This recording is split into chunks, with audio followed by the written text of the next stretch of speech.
Blockbusters are happening in the afternoon as we speak. Let's start with this. Matt Olson to the Atlanta Braves, which, again, the dominoes start to get pushed around a little bit because that means Freddie Freeman likely not going back to the Atlanta Braves.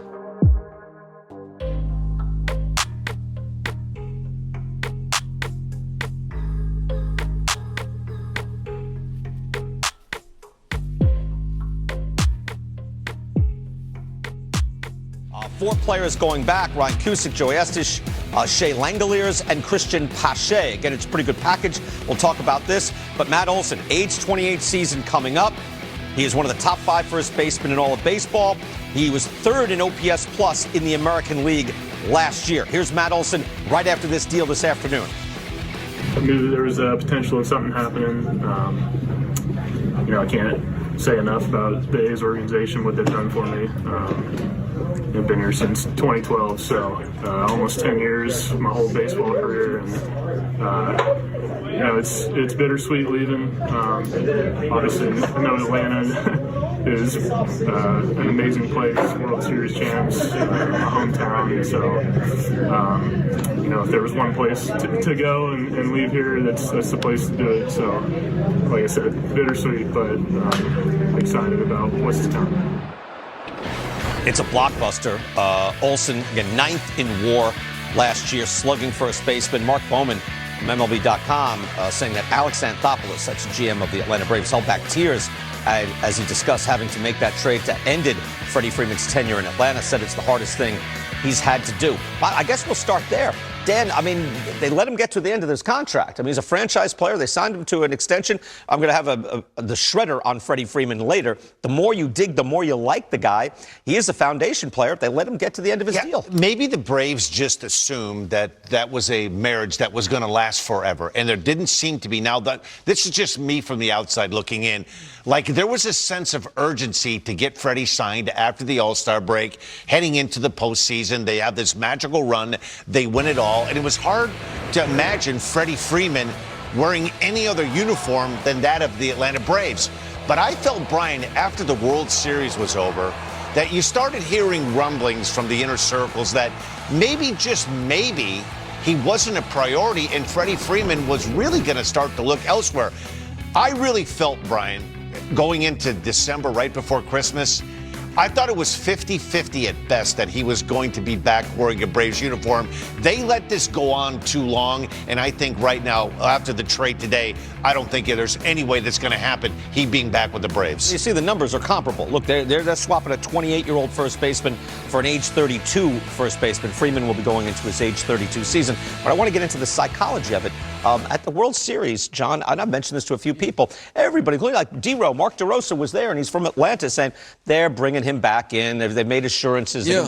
I said, what happens when he gets home and he's now a free agent? He's talking to his wife and he's getting wined and dined, and teams are going to say very nice things about him, to his face, over dinner, and they're going to push money in front of him. I thought he's going to go. So how is this such a surprise? But Braves fans are surprised, aren't they? They've got to be. It looked like a marriage that would last forever, but I know Dan has felt this way for a while, just from talking to him, that this was a possibility. This did drag on quite a while. I think last spring, Freddie Freeman expected to be signed, and he wasn't at that point. So there was some thought at that point that maybe it wouldn't work out. So, I can't say we're shocked. Now, I was a little surprised when it came down like that. I thought Freeman would make the call first, but I understand it's a tough business. You probably like this decision, though, because it's a cold decision. I don't look like at the cold numbers. Decisions. No, there's similar numbers. Yeah, look, no. If you take the emotion out of it.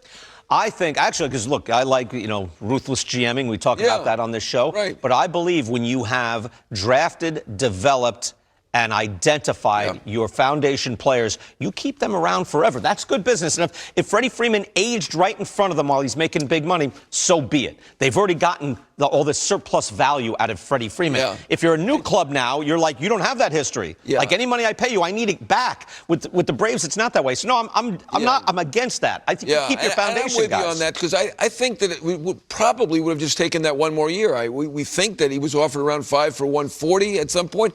Maybe they come up a touch, but not I don't think they gave that 6th year, but I don't blame Alex Anthopoulos in this at all. This is a decision above him. If you can't get the money for him, for Freeman, you have to make a move. And if that is the case, well then, Anthopoulos made a fantastic move. He got a top 5 first baseman to replace another top 5 first baseman. He did. When you break it down, 39 home runs, 111 runs batted in from Matt Olson. Hit 22 of those home runs against left-handed pitching. So he's an everyday guy, really good defensive first baseman. He is a terrific player. With that said, Brian, he is going to have a lot of pressure on him when that season starts because Freddie Freeman has become a household name. And if he gets off to a slow start, a bad opening weekend, a bad homestand, you're going to start to hear grumblings. Matt Olson is a terrific player. I hope he doesn't go to Atlanta and try to do too much. Do what he's done as a member of the Oakland Athletics, and he'll be just fine. You can't replace Freddie Freeman, but hopefully he can kind of bridge that gap. There's a long-standing relationship between Freddie Freeman and that Braves community, and I'm sure our Braves fans right now are a little blindsided by this because I feel like the staunchest of Braves fans thought, okay, this will go to the last hour, but he will eventually be playing first base for us again. Is there extra pressure? I mean, he was a schoolboy legend in Atlanta as a high school player. That helps. I mean, that does that help or that helps? Does that help more pressure? But you're right. Look, Tino Martinez going to the Yankees and replacing Don Mattingly, booed early on, and Tino is the best possible guy. But you're right. I think that helps. But again, Freddie Freeman is the best possible representative of your franchise. And by the way, process at the plate, his base running, his fielding, everything points to he will age quite well. We'll dig into that a little bit more. We're going to put Freddie Freeman into the shredder. Matt Olson going to the Atlanta Braves. That means more than likely Freddie Freeman not going back to the World Series champs. A lot of free agents out there, some big ones as well. But there are 2 that stand above the rest. Carlos Correa and Freddie Freeman. These are franchise-changing players. So today, we're putting Freddie Freeman into the shredder. Freddie Freeman is going into his age 32 season. That is significant, and we'll get to that. Overall, last 6 years, he's been overall the very best first baseman in baseball and one of the best hitters in the game. Let's just look at the last 3 years at the position. This includes the shortened 2020 season. Freeman is number 1 in WAR, just barely ahead, by the way, of Matt Olson, who just comes over now to the Braves from the A's, but also number 1 in OPS plus, and far and away number 1 in runs created. That's a volume stat, and Freeman fills that. He rarely misses games. That matters. There are players who put up good rate stats, and then there are players who play all the time and put up good rate stats. There's a difference. Staying healthy, playing through small injuries, being reliable. Manny Machado, Paul Goldschmidt, Freddie Freeman, guys like that. You can go back the last 2 years or the last 6 years, and Freddie Freeman is the major league leader in runs created. Again, that is a cumulative stat for hitting. Going back to 2016, it's Freeman, Betts, Trout, Goldschmidt. So for the past few years at least, Freddie Freeman has not just been an elite first baseman, he's been one of the most valuable players in all of baseball. Now, the only downside is he has done these things age 26 to 31, and he's now turning 32. We've done studies of the good and bad signings on the free agent market in baseball. And on the by and large, what you really want to buy is a 27-year-old shortstop, as young as possible and playing the difficult defensive position.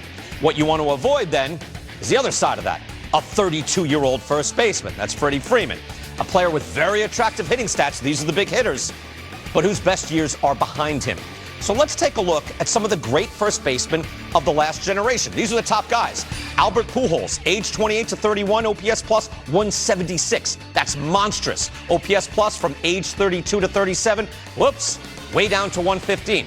Miguel Cabrera, in his age 32, 33 seasons, OPS plus way up at 161. But that was his cliff. Age 34 to 38, it's down to 99. Take a good look at that. That is just below league average. League average is 100.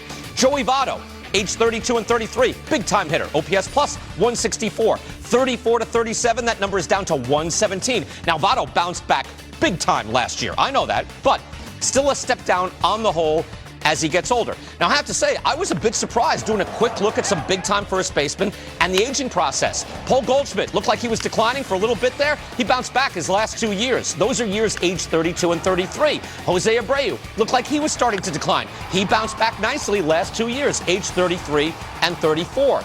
So, the prime of a baseball player is still age 26 to age 28. But a big hitting first baseman, and we're talking the elite stars here, seemed to be very productive age 32 and 33. After that, though, the odds are stacked against them. So Freeman, age 32 coming up, 6-year deal, takes him to about age 37. Now, do we know that Freeman will decline in those years? No, we do not. And I have to say, there are some very good signs of a player who will age well. First of all, Freeman just had the best base running season of his career. His base running runs, this shocked me, plus 3.3. That's a good base runner. There's a reason why he led the league with 120 runs scored last year. It wasn't just his teammates driving him in. He's an effective base runner. And his fielding metrics are still above league average. Defensive metrics at first base are kind of dicey. I get that. And maybe Freeman is better than this, but he was plus 2 in defensive runs saved and plus 3 in outs above average last year. A good base runner and fielder, that guy ages better than an immobile slugger. And at the plate, guys, I want you to look at this. Freeman's process is excellent, and it's getting better. His O-swing percentage was the best of his career in a full season. He's not chasing pitches. His swinging strike percentage was the lowest of any full season in his career. Over the last 2 years, he only has 14 more strikeouts than walks. That's rare these days. Freeman was also #1 in baseball in expected batting average and 5th in xWOBA, the overall quality of contact and power. I call this the Alan Trammell effect. When I was doing Hall of Fame research on Alan Trammell, should he be a Hall of Famer? Of course, he should have been.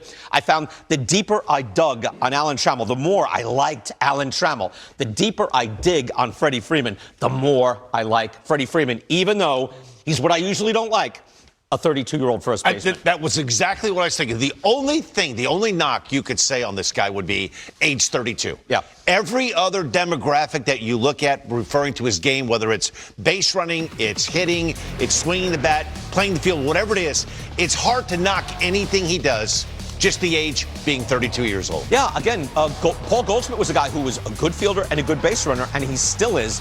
Those guys usually age better. I was very heartened as well looking at, hey, how much, it doesn't matter how much money you were going to pay this guy. But O-swing percentage, his control of the strike zone, it's getting better and better. Yeah, I mean, terrific player, one of the best in the game. There's everything to like about Freddie Freeman. Obviously, MVP a couple of years ago, helped them win the World Series last year, very clutch. I mean, I don't even mind the age. I think he's going to be really good going forward, as you've suggested.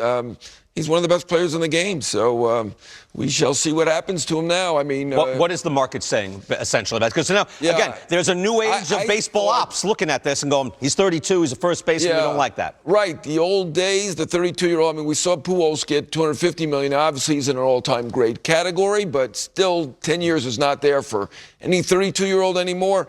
I was surprised that we heard they were in the range of 5 for 140, something like that, a little above Goldschmidt. I thought they would do better than that. I mean, you know, and we'll see where the Dodgers are. They like to go fairly short term, so I don't know they're going to go longer, but they may give him a better AAV, assuming if he goes to the Dodgers. Yankees do want him bad, though. I mean, left-handed bat. They need a left-handed bat. They've been in on this. They have not been confident. But now that it appears we are probably down to 2, I guess you don't know what the Cubs or the Red Sox might be doing, but probably down to 2. They can't consider themselves a long shot anymore, but I would say Dodgers are the favorite. Well, boy, they just get better and better. I think the Dodgers, again, baseball ops on the by and large, you don't like this, but I think the deeper you dig, the more you go, wait a second, look at what he's doing at the plate. And I'll say this, too. It's not just analytics and the new whiz kids looking at the game the way we talk about the game on this show. Pujols, long-term deal. Prince Fielder, same year, long-term deal. Cabrera, long-term extension. Joey Votto, long-term extension.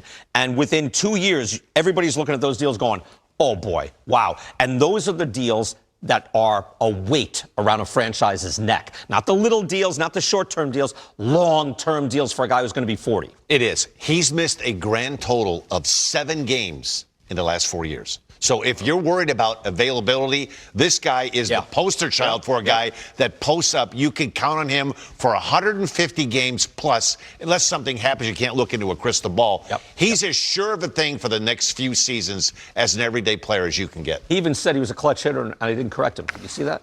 Because you know it's right. His win probability added is there, and he hits good pitching, and he did it in the playoffs. By the way, Matt Olson, you saw Matt Olson's right up there on the leaderboard with Freddie Freeman. So the Braves replacing him quite nicely, and here's who they get. A's on the other side, Ryan Cusick, Joey Estes, Shea Langoliers, and Cristian Pache. What do we think of the A's, by the way, are very good at making trades. They gave up a lot here, but how they have stayed relevant and basically a 90 to 95 win team over the last couple of years. I know last year they dipped back down, but they're still a winning club. They do well on these trades. Yeah, they've been a 90-win team for the majority of years over the last 20 years. They do an incredible job. Pache, obviously a terrific talent. We didn't see it last year necessarily, but he's expected to be a star. Langoliers, very good defensive catcher. So looks like a very nice package. When the A's or the Rays are calling you to make a trade, you just go, oh, wait, hold on a second. Like, what names are you talking about? Then you immediately call baseball ops and say, what about this guy? Why do they like this guy? Like, why do they even say his name? So the A's do very well on these trades. MLB.com, the Braves, listen, right now, the Oakland A's have gotten the Braves first, second, sixth, and 14th overall rated prospects in this deal. So a good move for the A's. Yeah. And for the Braves. Right? Also, Absolutely. you got to give to get. But, right, that's quite a haul to get back for a quality player still in his prime. He's still in his prime.